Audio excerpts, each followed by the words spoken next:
Hello and welcome back. We are in late December 1851, and I think what we're going to do is to do a bit of an end-of-year report. Obviously, looking at the Aden Emergency, which I've been kind of providing an account of since September now, because it escalated and it sort of spun a little bit out of control somewhat. And I think also it's worth just providing a bit of a more general end-of-year report to provide an assessment for for the direction that we're heading, look at some of our economic plans and so on.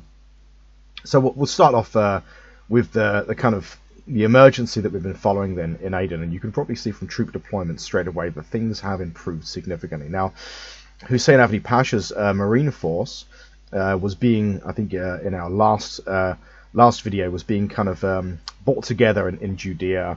Hussein Avni was traveling from Baghdad. The Marine force itself was in pretty rough shape, and we were also sending two supply units to attach to that Marine force. Because of our limited riverine points, we could only actually move this force with one of the supply detachments. The other we had to leave behind. That's now following on. Now, Hussein Avni Pasha's aim was to land in Hodeidah, which was being besieged by the main enemy force, which is the force that was generated as a result of a large colonial rebellion, and it was a much more organized force than the irregular forces we've been fighting. It contained some regular forces, so in this sense, these are, a seasoned, disciplined fighters. They're tribal warriors, combined with some irregular forces and also a field artillery regiment. So this is a much more, in some ways, serious force than anything that we've faced so far. Hussein Avni Pasha forced the landing at Hodeidah. Simultaneously, Khurshid Pasha, whose force has significantly recovered now, sortied out of Sana'a, leaving behind, crucially, our irregular force to ensure that Sana'a could be defended in the event that anything went wrong. Now, I have to say that Hussein Avni Pasha has really covered himself in glory. He forced a landing at Hodeidah successfully, engaged this main Yemeni column, and defeated it. It was 2 rounds of combat, so it was a 2-hour combat. It didn't just involve. You can see the first round just involved the Marine force. The second hour of combat, the second round of combat, involved Khurshid Pasha's force. Now, this is a distinctive feature of warfare in this game, which I think is absolutely excellent. Forces in adjacent territories, subject to their posture, can march to the sound of the guns, and do march to the sound of the guns. They will engage in a battle in a neighbouring province, and that is exactly what's happened. They won't necessarily do it on the first round or the second round of combat. How long it takes them to engage is subject to terrain, weather, and I imagine the strategic value of the leader. In any case, Khurshid Pasha was able to bring his forces to bear very quickly and engaged with Hussein Avni at Hodeidah. Now, they are both lieutenant generals. They're both 2-star generals of the same rank, but Hussein Avni is more senior. He has a greater seniority rating. Counterintuitively, seniority is measured by the lower the number, not the higher the number. All of the other values, the higher the number, the more significant. So, for example, Hussein Avni has a defensive factor of 2. Khurshid Pasha has a defensive factor of 1. So Hussein Avni is a more effective defensive commander. Again, these figures are not set in stone at all. They change and fluctuate throughout the officer's career. But Hussein Avni Pasha led this attack, involving altogether nearly 30,000 men. So that's the Marine Division, the Cavalry Division of Khurshid Pasha, plus other localized forces. So, for example, the garrison battalion at Hodeidah was able to engage as well. Now, the Yemeni forces were smaller than I imagined. Their combat factor suggested that they might be larger than this, but actually they only comprised about 6,000 men. I think the reason their combat factor was somewhat larger is because they contain some regular forces. You can see these regular forces are the kind of iron in a glove. They also contain native levies and this sort of thing, and more irregular forces. But yeah, really, really successful. It wasn't cheaply done. I mean, this landing, it cost about 3,600 casualties. In contrast, the Yemeni force only lost about 1,500 men. So we suffered greater losses, although we did manage to destroy one of their regiments entirely. So it will be difficult for them to replace a regiment that's completely lost, because they have to restructure its officer corps, its cadre, and so on. But nevertheless, these losses can be made up, and it was really, really vital. If Hussein Avenue Pasha's landing failed here, then this would have deepened the Yemeni crisis. It would have really deepened it, and it would have assumed a somewhat different proportion. It would have left Khurshid Pasha's force really completely isolated. Now we have 3 supply train units in theatre, 2 of which are fully supplied. That changes our logistics situation a little bit and opens up some opportunities in the short term anyway. We do need to keep an eye on supply and logistics, and we do have another supply train unit moving down from Judea. So really, really excellent. It really looks like the Yemeni situation is stabilizing a little bit now. In the next turn, we are going to be prosecuting a further offensive against the Yemeni forces, and we'll obviously report back and see how that goes. But based on our first, the first attack was always going to be more difficult because Hussein Avenue Pasha was going to be forcing an amphibious landing in this territory, so it was always going to be more dangerous and likely to suffer heavier losses. We should bear in mind that amphibious landings in the 19th century are not quite sort of Saving Private Ryan stuff. It would have been somewhat different in character. It's not necessarily likely they'd be landing under fire or anything like this, but it's still a precarious and difficult thing to do in any period. So that's the Yemeni situation. It feels like the emergency's kind of over. The Smyrna rebellion, the localized rebellion here, which was very large, 30,000 troops, is very surprising. This situation is now over, thankfully. I think it was a kind of scripted rebellion. It would have been perhaps a real-life rebellion that happened during this time. There's no kind of residual background rebellion risk in this region. So, all things told, a pretty good outcome there. And the empire is now seemingly at peace. There are no rebellions. Nothing sort of catastrophic is happening. The Aden situation is beginning to stabilize. It's not a game where if you're at war or some emergency is happening, you can just ignore other things. You can't just pass turn and not sort of engage in economic administration. Every single turn that I play, I read through. It's a game that requires you to sort of read through your reports. So I read through every single report just to check that I haven't forgotten about some force that I've moved and it doesn't become stranded or something like this. So it's really important to kind of keep pace of the game by clicking through these reports. They're all itemized and sort of following the game as it develops. And one interesting development is at the end of November, Qatar. In fact, I think this consulate that's just been built. Qatar and Bahrain are now protectorates, which is a really good development. Obviously, we had to take this step prior to the kind of move in Libya because we wanted to make sure that Britain didn't try and sort of stop this happening. So we can see Qatar and Bahrain now are protectorates.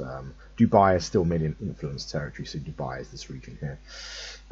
So Dubai is going to be on the cards next for protectorate status. The British don't have any colonial penetration here. We have slightly less colonial penetration actually than we do in Qatar, so we're not yet in a position to move for protectorate status.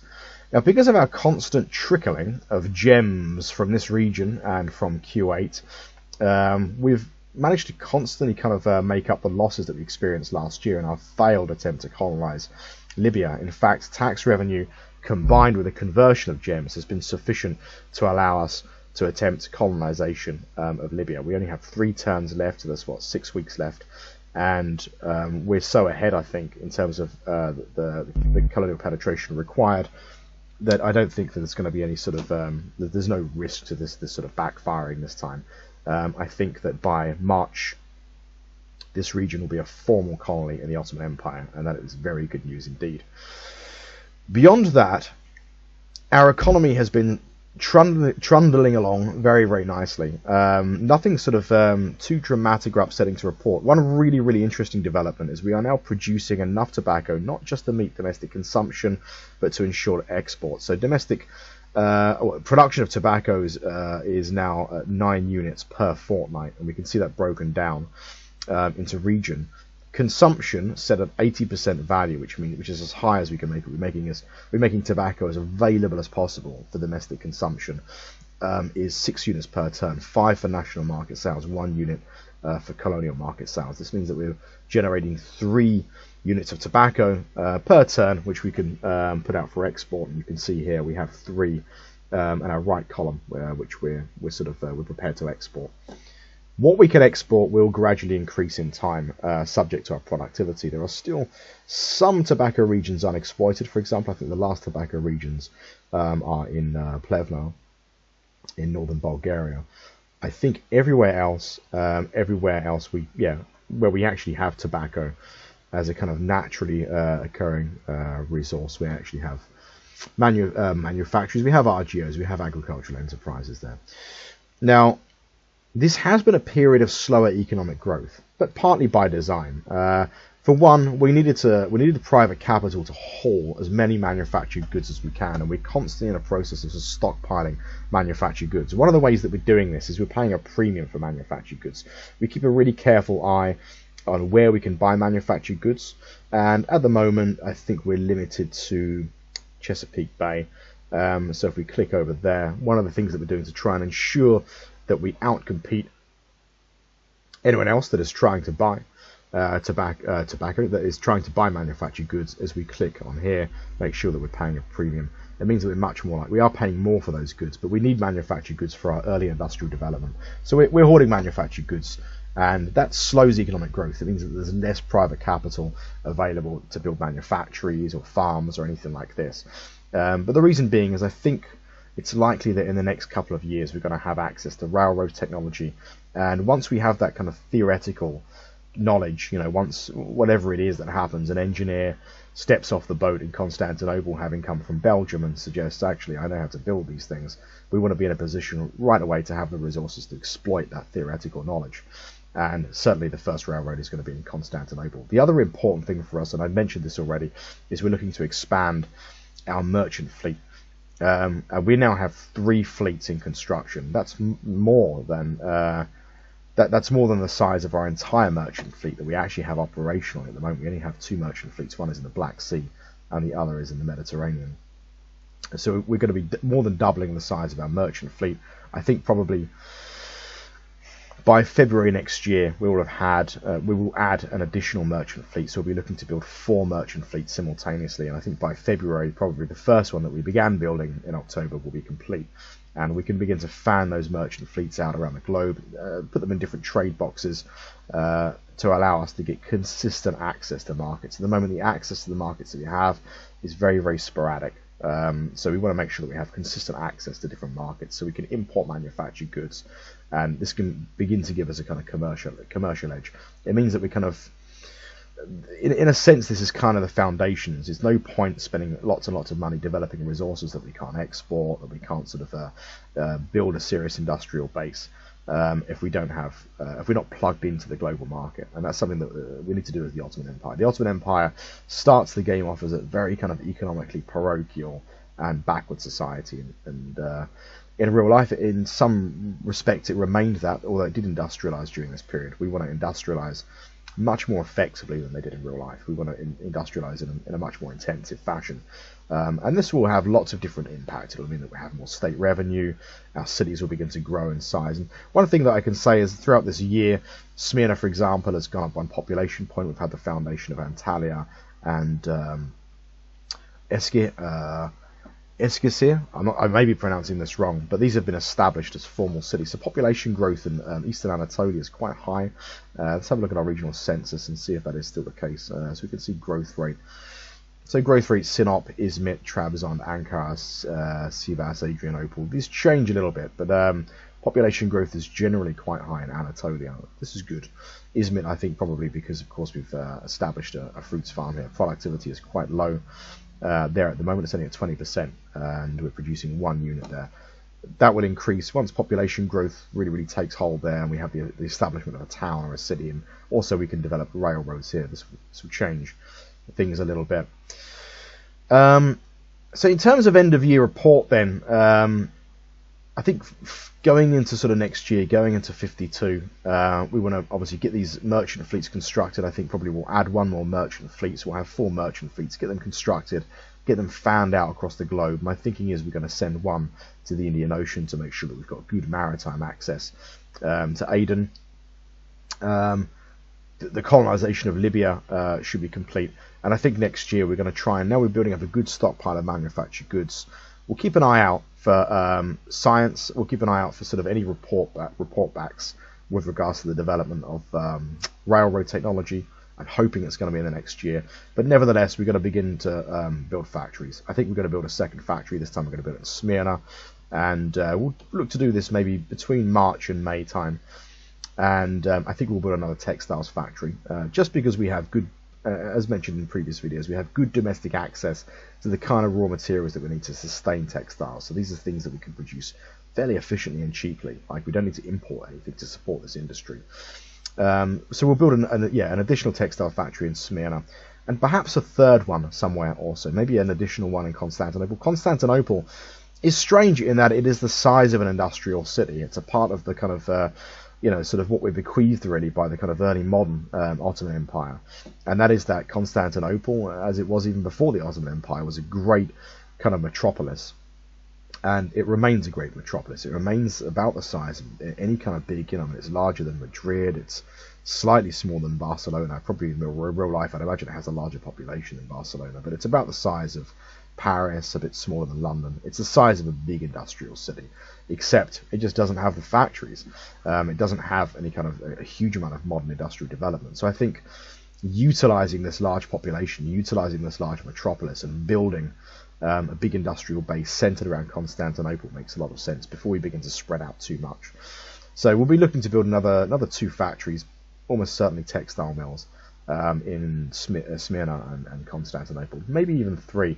Again, that depends on our access to manufactured goods next year, and I think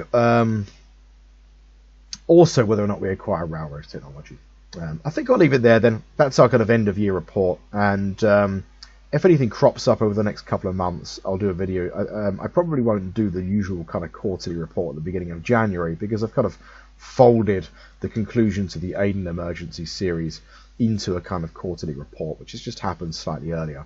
So the next video will be probably March time, unless anything significant happens, where we can look at how these plans are kind of developing. Thanks for watching this video, and I'll see you in the next one.